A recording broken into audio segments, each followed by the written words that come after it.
Hi hello friends, good morning అండి. మీ tiffin అయిందా? టీ కాఫీ తాగారండి? మాది ఇప్పుడు అయ్యిందండి. ఇదండి ఈరోజు పాప హాస్టల్, ఒక పాపది బర్త్డే అండి. మా పాప ఈరోజు ఇంటికి పోలేదు, ఇక్కడే ఉంది కాబట్టి నేను కొంచెం పాయసం తీసుకెళ్తా ఉన్నాను, చపాతీ తీసుకెళ్తాను, కొంచెం ఎగ్ చికెన్ ఏం చేయలేదు, కొంచెం కాకరకాయ ఫ్రై చేసి ఎగ్ ఫ్రై చేసినాను. నాకు కూడా చపాతీనండి. ఇదో అండి, నాకు కూడా చపాతీ. అన్ని బాక్సులు కట్టేసుకున్నాను, రెడీ అయినా అనమాట వెళ్దామని. అప్పుడే తీద్దామంటే టైం దొరకలేదు. ఇప్పుడు గుర్తొచ్చేసిందండి, ఇంకా గబగబా చెప్దామనేసి. ఎందుకంటే వాళ్ళ పాప ఎక్కడెక్కడో ఇంట్లో ఉన్నారు కదండి, ఇంక అందుకనేసి. పాప కూడా హాస్టల్లో ఉంటుంది, వాళ్ళ మమ్మీ డాడీ దూరం ఉన్నారు. మన పాపతో సమానం కదండి. తీసుకుపోయితే వాళ్ళు మనం ఎంత పెట్టింది, ఎంత చేసి చూడండి.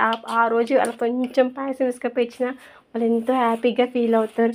వాళ్ళు ఎంతో ఇష్టంగా అందరు పిల్లలు కూడా తింటారు కదండి. ఆ సంతోషమే కదండి మన ఇంట వచ్చేది. మనం ఎంత సంపాదించినా, ఎంత చేసినా మనంటే ఏం రాదు కదండి. అందు గురించి ఈరోజు ఆ పిల్లలంతా అక్క నాకేమైనా తెస్తావా అని అన్నారా.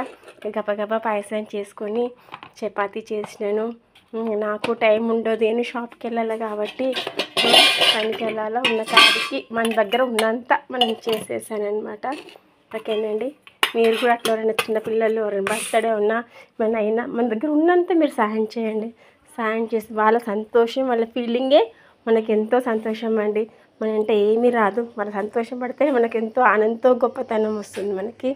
చిన్న లైక్ని సపరేట్ చేసి నాకు లైక్ చేయండి. Okay, thank you, bye.